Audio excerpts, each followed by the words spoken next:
কংগ্রেস দুজন চক্রবর্তী, রেখা দিয়েছেন অন্যান্য নেতৃবৃন্দ এবং আপনারা সবাই যারা এখানে উপস্থিত হয়েছেন তাদের শুভেচ্ছা জানিয়ে 5 মিনিট বলবো।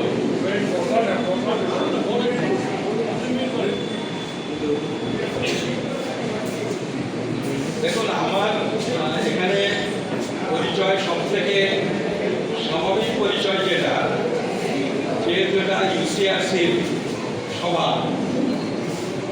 আমি আমাদের একটা ঢিলে ঢালা সর্বভারতীয় সংগঠন আছে, joint action committee for Bangali refugee, ঠিক আছে?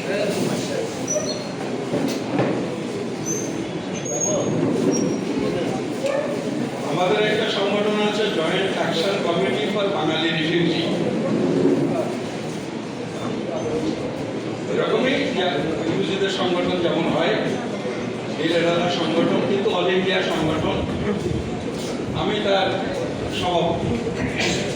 এইটাই আজকে এই প্রোগ্রামের সব থেকে ভালো পরিচয়।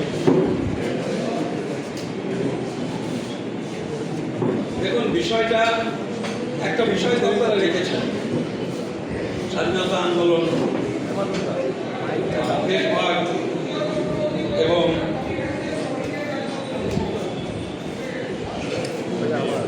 বামপন্থীদের ভূমিকা। সেটা সুজনবাবু বলবেন, আমাকে বলেছেন যে আপনি একটু ঠিক এই মুহূর্তে উদ্বাস্ত মানুষের যে সমস্যা, এইগুলো নিয়ে কিছু কথা বলবার জন্য আমি সেটাই বলবো। তার সত্ত্বেও আলোচ্য বিষয় যেটা, সেটা নিয়েও আমার দুই একটা কথা একটু বলার আছে। কারণ অনেকে মনে করেন যে এই বিষয়টা নিয়েও আমার কিছু লেখালেখিও আছে, যে সেটা একটু ভিন্ন সুর আপনাদের কাছে নতুন লাগতে পারে। সেটা হলো পরাধীনতার সাথে স্বাধীনতার সম্পর্ক, বিপরীত সম্পর্ক। 1757 সালের 6 বছর পর 1763 সাল থেকে এই বাংলায়, বিশেষ করে গোটা উত্তরবঙ্গ জুড়ে শুরু হয়েছিল সন্ন্যাসী বিদ্রোহ বা ফকির বিদ্রোহ হিসেবে ইতিহাসে পরিচিত। মজনু শাহ, ভবানী পাঠক, এই সমস্ত মুসা শাহ, এরা সব নেতা ছিলেন। মাত্র ইংরেজরা পলাশী যুদ্ধের 6 বছর পর এই লড়াই শুরু হয়েছিল। সেখান থেকে শুরু করে ভারতবর্ষে, বাংলায় একের পর এক কৃষক বিদ্রোহ, চোয়ার বিদ্রোহ, মানে যে বাউরিদের যে বিদ্রোহ, বাউরি পাত্রীদের বিদ্রোহ, সাঁওতাল বিদ্রোহ, আমি 2-4টে নাম বলছি। বাংলা জুড়ে যে নীল বিদ্রোহ, 100 বছর ধরে যে লড়াই, নমশূদ্রদের বিদ্রোহ, ত্রিপুরার কৃষকের বিদ্রোহ, ময়মনসিংহের গারো বিদ্রোহ, অসংখ্য বিদ্রোহ, যেটার জন্য ঔপনিবেশিক শক্তি ইংরেজদের ভিত নাড়িয়ে দিয়েছিল। কিন্তু এই ইতিহাস কালের প্রবাহে আস্তে আস্তে জনমানসে গুরুত্ব হারিয়েছে। আজকে আমরা রাস্তাঘাটে যাদের মূর্তি দেখি, তারা নিঃসন্দেহে মনীষী, আমাদের নমস্য, কিন্তু তার পাশাপাশি এইসব বিদ্রোহের প্রতি আলোচনা, পর্যালোচনা এইটা প্রায় উঠে গেছে।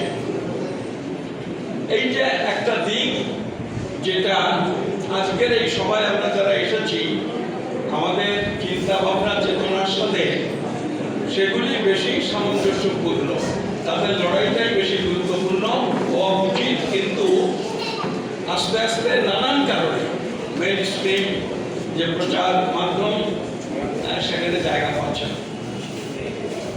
এইটা একটা জায়গা।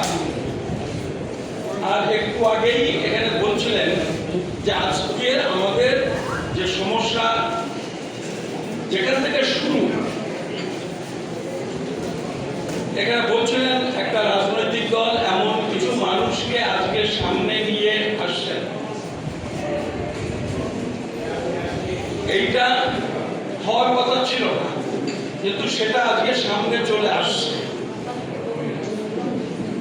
বাংলা আজকে বাংলা ভাগটাই হচ্ছে যেটা আমাদের বাঙালি জাতির জীবনের সব থেকে যন্ত্রণার বিষয়, সব থেকে কষ্ট। এত মানুষের মৃত্যু হয়রানি হয়েছে, সেইটাকেই আজকে মহিমান্বিত করবার জন্য চেষ্টা চলছে, বলছি না, সেটা বলা যায় অনেকখানি সফলতা পেয়েছে। এবং এর যে পাল্টা ইতিহাস, আমাদের এই ইতিহাসটাকে ভুল না বলে একটা অংশ চেপে গেলে চলবে না, গেলে আসলে কাউন্টার করা যায় না। বাংলাটা ভাগ করার প্রধান কারিগর যারা এইটাকে ভালো কিছু মনে করেন তারা বলবেন যে কৃতিত্ব, যারা এইটাকে খারাপ কাজ বলে মনে করেন, নিন্দা করেন, তাদেরও এটা জানা দরকার। যেভাবে যে দেখবেন, এই বাংলাটা ভাগ করার প্রধান কারিগর কংগ্রেস। ইতিহাস বলতে গেলে এইটাকে এড়িয়ে গেলে হবে না। আপনি দেখবেন তারকেশ্বরে যে কথা বলছেন, তারকেশ্বরে হিন্দু মহাসভার যে সম্মেলনের কথা বলছেন, তার প্রায় 25 দিন আগে কংগ্রেস ওয়ার্কিং কমিটি সিদ্ধান্ত নিল যে তারা বাংলা ভাগ চাইছেন। তার 25 দিন পরে তারকেশ্বরে হিন্দু মহাসভার সম্মেলন। কংগ্রেস আগে বলছে, মানে আমি শুধু ভোটাভুটিতে শ্যামাপ্রসাদ মুখার্জি একমাত্র মেম্বার ছিলেন এইটা শুধু নয়, সিদ্ধান্ত, পার্টির সিদ্ধান্ত 25 দিন আগে নিয়েছে কংগ্রেস, তারপরে হিন্দু মহাসভা। এবং আপনারা তো জানেন যে যখন এই বাংলা ভাগ করবার জন্য জনমত সৃষ্টির চেষ্টা চলছে, এই কলকাতাতে 69টা বড় বড় জনসভা হয়েছিল, যা 56 বা 57টা কংগ্রেস করেছিল, 6টা কি 7টা হিন্দু মহাসভার সঙ্গে যৌথভাবে হয়েছিল, আর কয়েকটা মাত্র হিন্দু মহাসভা করেছিল। মাস পিটিশন দিয়েছিল জনমত তৈরি করবার জন্য, এই গণস্বাক্ষর সম্বলিত পিটিশন এগুলো সংগ্রহ করা হয়েছিল। 394টা বা 400 ধরুন, 400 মাস পিটিশন জমা পড়েছিল। 4টে মাত্র হিন্দু মহাসভার শ্যামাপ্রসাদ মুখার্জিকে অ্যাড্রেস করে এই অ্যাপ্লিকেশনগুলো এসেছিল, আর 396টা আচার্য কৃপালিনী, তখন কংগ্রেসের প্রেসিডেন্ট, তার দপ্তরে তাকে অ্যাড্রেস করে জমা পড়েছিল। ফলে এই যে জনমত গঠনের যে প্রচেষ্টা, সেটাও কংগ্রেসই প্রধান ভূমিকা নিয়েছিল। এবং আনুষ্ঠানিকভাবে যে 20 জুন ভোটাভুটি হয়েছিল, শ্যামাপ্রসাদ মুখার্জি একমাত্র এমএলএ ছিলেন, তাও ইউনিভার্সিটি কেন্দ্র থেকে। কংগ্রেস তাকে ওইটাকে অপবাদ দিয়েছিল, ছেড়ে দিয়েছিল, না হলে 26টা কেন্দ্রে বোধহয় প্রতিদ্বন্দ্বিতা করেছিল। 2.31%, আবার একজাক্ট ফিগারটা মনে নেই, এরকম 2-2.5% ভোট পেয়েছিল। ফলে একটা রাজ্য ভাগ করার মতো একটা বিষয়, সেখানে শুধু তো চাইলে হবে না, তার জন্য কার্যকরী ক্ষমতাও তো থাকা দরকার। সেটা করেছিল কংগ্রেস, ভালো করলে কংগ্রেস করেছিল, যারা মনে করেন খারাপ করেছে কংগ্রেসই করেছে। জাতিসত্তার জায়গা থেকে বাঙালি জাতিসত্তাকে বিভক্ত করেছে, এই খারাপ কাজ যদি বলেন তাহলে কংগ্রেস করেছে। যদি মনে করেন হিন্দুদের একটা আবার ভূমি হয়েছে ওপার বাংলা থেকে এখানে এসে জায়গা পাওয়ার, তাহলে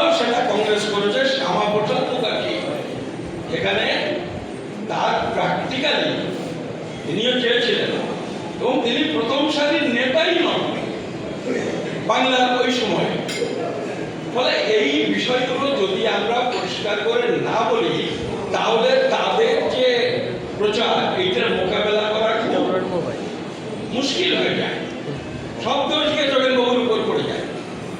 মানে দেশভাগের ক্ষেত্রে, আমাদের দেশের দেশভাগের ক্ষেত্রে 7 জন নেতাকে ডেকে কথা বলেছিল, আর 3টে পার্টিকে, 2টো পার্টি, একটা শিখদের প্রতিনিধি, তাদের ডেকে কথা বলেছিল মাউন্ট ব্যাটেন।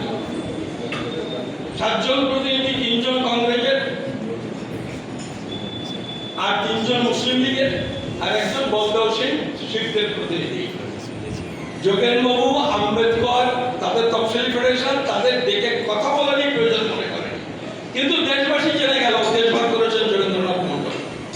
যোগেন্দ্রনাথ মন্ডল দেশভাগ করার বিরুদ্ধে বুক চিতিয়ে লড়াই করেছিলেন, বাংলা ভাগ করার বিরুদ্ধে বুক চিতিয়ে লড়াই করেছিলেন। শরৎচন্দ্র বসু, কিরণ শঙ্কর রায়, কয়েকজন তারা বাংলা ভাগ চাননি, কিন্তু কংগ্রেসের মধ্যে ছিলেন বলে তারা রাস্তায় নামতে পারেননি। আপনি ন্যাশনাল লাইব্রেরিতে গিয়ে এখনো পেয়ে যাবেন সব তথ্য, পেপার কাটিং গুলো। অন্তত 70টা 75টা জনসভা করেছিলেন যোগেন্দ্রনাথ মন্ডল সারা বাংলা জুড়ে, যে বাংলা যদি ভাগ হয়ে যায় বাঙালি জাতির সর্বনাশ হবে।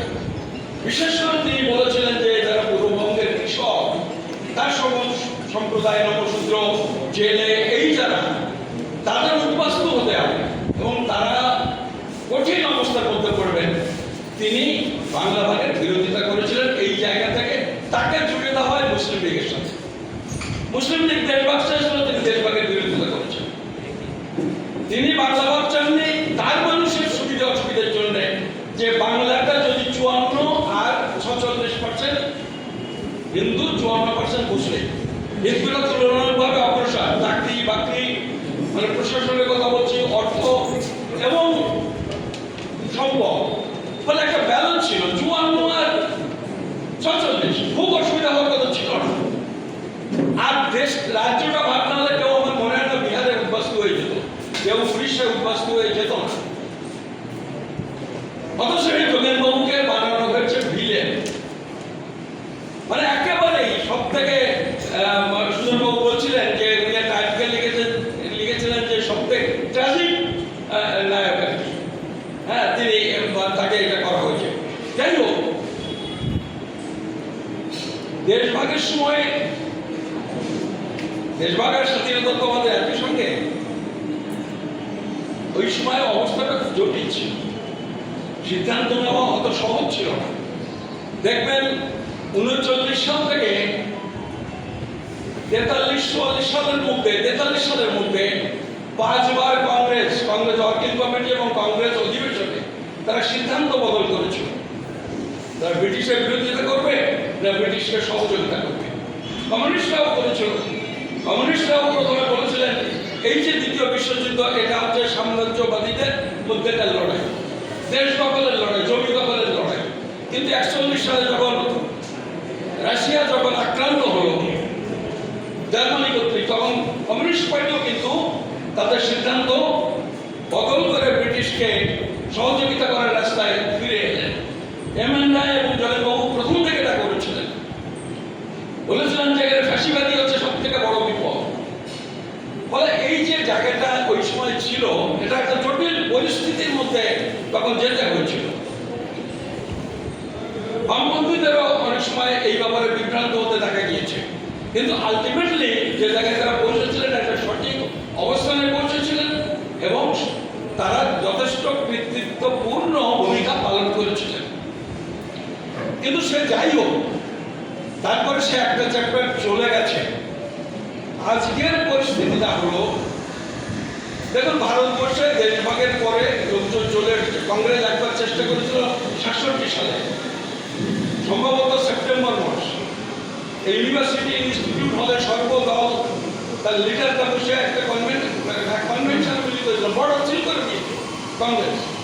সেখানে জ্যোতিবাবু ছিলেন, সেখানে হরিপদ ভারতী ছিলেন, সেখানে হেমন্ত বসু ছিলেন, সমস্ত বাংলার নেতারা সেখানে ছিলেন। তারা বলেছিলেন যে এই যে বর্ডার সিল করেছে এটা চলবে না, ওখানকার মানুষ তাদের আসতে দাও। এবং কংগ্রেস যেদিন হয়েছিল আমার মনে হয় 2 সেপ্টেম্বর এরকম পরের দিনই ডিক্লেয়ার করেছিল যে বর্ডার সিল করার যে সিদ্ধান্ত তারা উল্টো করে নিয়ে। কিন্তু যেটা দাঁড়িয়েছে এই যে সব মানুষ এলেন, একটা সময় পর্যন্ত মানুষ পূর্ববঙ্গ থেকে এসেছেন, এদিক ওদিক করে সময়ের সাথে সাথে তারা ভোটার কার্ড পেয়েছেন, আধার কার্ড পেয়েছেন, যা তার সুবিধে, চাকরি বাকরি জমি জমা কিনেছেন, বাড়িঘর করেছেন, একভাবে চলছিল। আজকে 80 বছর পূর্ণ হলো, 47 সালের পরে 80 বছর পরে এসে 75 বছর পরে এসে আজকে বলছে কোন একটা মানুষ এদেশের নাগরিক কি নাগরিক না তার প্রমাণ হলো কাগজ। এটা খুব সুন্দর কথা সুন্দর বাবু বলেন যে যত গরিব তার তত কাগজ কম। তার মানে এইটাতে সব থেকে বেশি আজকে বিপদে পড়েছেন নিরক্ষর মানুষ, গরিব মানুষ। তা এই যে ত্রুটি, যে তুমি 75 বছর 80 বছর পরে গিয়ে কাগজ চাইছো, একটা কাগজ যদি 75 বছর আগে মানুষের কাছে চাইতো তার পক্ষে দেওয়া সম্ভব ছিল, সেই কাগজটা 80 বছর পরে গিয়ে গভর্নমেন্টের দেখানোটা সম্ভব? কেন্দ্রে কংগ্রেস যতদিন ছিল আর যাই করত, এই রিফিউজি প্রশ্নে অনেক সমালোচনা আছে, কিন্তু অন্তত মানুষকে বলেনি তুমি এই দেশের নাগরিক নও। একটা দল যারা ক্ষমতায় এসে তারা বলছে যে তারা হিন্দু দরদি, পূর্ববঙ্গ থেকে যে সমস্ত হিন্দু মানুষ এসেছেন তাদের জন্য তাদের দরদ, তারা দাবি করছেন যে সব থেকে বেশি। অথচ আজকে সেই মানুষগুলোকে সবচেয়ে বেশি বিপদে ফেলেছে এরা। এবং আজকে পর্যন্ত যদি 2 কোটি উদ্বাস্তু মানুষ এসে থাকেন, যে কাগজের কথা বলছে ওই সঙ্গে দেখবেন অন্তত 10 কোটি এখানকার সানাক্ত সয়েল ভূমিপুত্র যারা, তারা কাগজ দেখাতে পারবেন না।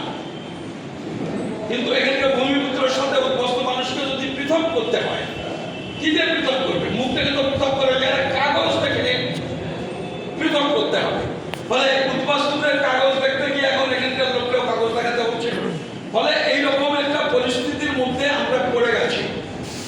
এবং নানাভাবে একটা দেশের নাগরিকত্ব আইন 8 বার 9 বার পরিবর্তন করে 55 সাল থেকে আজ পর্যন্ত, আমি শুধু এই আমলে হয়েছে তাহলে কংগ্রেস আমলে হয়েছে, ওই যে 87 সালের 1 জুলাই ওটা কিন্তু কংগ্রেস আমলে 85 সালের অ্যামেন্ডমেন্ট। ফলে একটা এমন একটা অবস্থায় পড়ে গেছে, আজকে নাগরিকত্ব আইনটা এসে গেছে।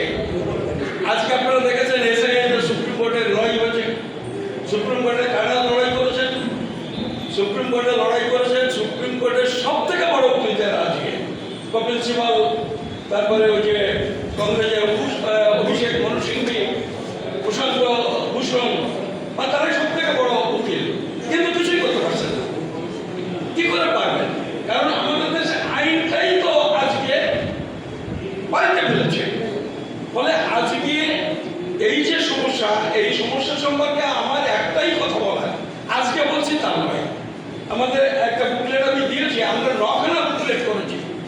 2003 সাল থেকে আমরা এটা নিয়ে লড়াই করছি। আজকে আসলে এই যে ইস্যু হয়েছে এর অনেকটাই কৃতিত্ব যারা মোটে লেখাপড়া জানে না, এই যে মতুয়া, তারা কিন্তু 2004 সালের 3রা ডিসেম্বর আইনটা রাষ্ট্রপতির সম্মতি নিয়ে আইনে পরিণত হয়। ঠাকুরবাড়িতে আমরা অনশন করেছিলাম 15ই ডিসেম্বর 2004, মানে মাত্র 12 দিনের মাথায় অনশন শুরু হয়, মাত্র 12 দিনের মাথায়। সেইটা আজকে বাড়তে বাড়তে এই জায়গায় চলে গেছে। ফলে এই আইন 2003 সালে যেটা করেছে, 2003 সালের আইনটা কি কিছুই না, তাতে নাগরিকত্ব দেবো বলেনি, এই কার আইনে নাগরিকত্ব দেওয়ার কথা বলেনি। এটা 2003 সালের আইনের একটা অ্যামেন্ডমেন্ট। 2003 সালের আইনটা কি? 2003 সাল, বুঝতে পারছেন না, এটা হচ্ছে অটল বিহারী বাজপেয়ী বিজেপির আমলে তারা একটা আইন করলো 2(b), একটা সেকশন, নতুন সেকশন তৈরি করলো।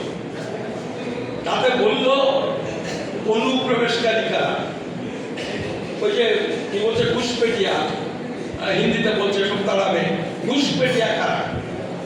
তাতে বললো যে কেউ ভারতে এসেছে বিনা পাসপোর্টে, অথবা পাসপোর্ট নিয়ে এসেছে কিন্তু ভিসার মেয়াদ শেষ হওয়ার পরে ফিরে যায়নি। এই দুই ক্যাটাগরি হচ্ছে অনুপ্রবেশকারী। বিজেপি আইন করলো, তা এই যে কারা এসেছে বিনা পাসপোর্টে, যদি বলি বাংলাদেশ, পূর্ব পাকিস্তান, পশ্চিম পাকিস্তান থেকে এসেছে ভারতে, তা 98% হিন্দুরা। 98% হিন্দু যারা এসেছেন 47 সাল থেকে আজকে পর্যন্ত, তারা 98% তারা পাসপোর্ট করে আসেন, বা পাসপোর্ট করে আসলেও আর ভিসার মেয়াদ শেষ হলে ফিরে যায়। তাই হিন্দুদের অনুপ্রবেশকারী বলে দিল, বৌদ্ধদের বলে দিল, মুসলমানকে বলে দিল, সবাইকে বলে দিল। আফগানিস্তান, বাংলাদেশ, পাকিস্তান থেকে যারা এসেছে তারা তো বটেই, আর পৃথিবী যত দেশ সব দেশকে জুড়ে দিল, সে দেশ থেকে আসলেও অনুপ্রবেশকারী। এই আইনটা 2003 সালে করল 2(1)(b)। মতুয়া, উদ্বাস্তু সবার লড়াইয়ের ফলে 16 বছর লড়াইয়ের পর 2019 সালে তারা নিজেদের তৈরি করা আইন বিজেপি নিজেই অ্যামেন্ড করলো। বলে কি বললো? বললো 5-6টা সম্প্রদায় 3টে দেশ থেকে এসেছে, তারা আর অনুপ্রবেশকারী নয়। নাগরিকত্ব দেওয়াটার কথা বলেনি, বলেছে অনুপ্রবেশকারী নয়। এবার অনুপ্রবেশকারী নয় মানে হলো সে আবেদন করতে পারে, কিন্তু আবেদন করার ক্ষেত্রে আগের অবস্থায় ফিরে গেল না। ধরুন আমি আমার কথা বলছি, আমি যখন এসেছি, আমি বাংলাদেশ থেকে পাস করে এসেছি, আমার ওখানকার সার্টিফিকেট, আমি এখানে চাকরি করতে চাই, আমার ওই সার্টিফিকেট দেখালেই আমাকে চাকরি পেতে গেলে আমাকে সিটিজেনশিপ সার্টিফিকেট পেতে হবে, মানে একটা অ্যাপ্লাই করে বাই রেজিস্ট্রেশন নাগরিকত্ব দিতে হবে। আমার যেহেতু চাকরির দরকার, আমি অ্যাপ্লাই করেছি, 7 দিনে নাগরিকত্ব পেয়ে গেছি।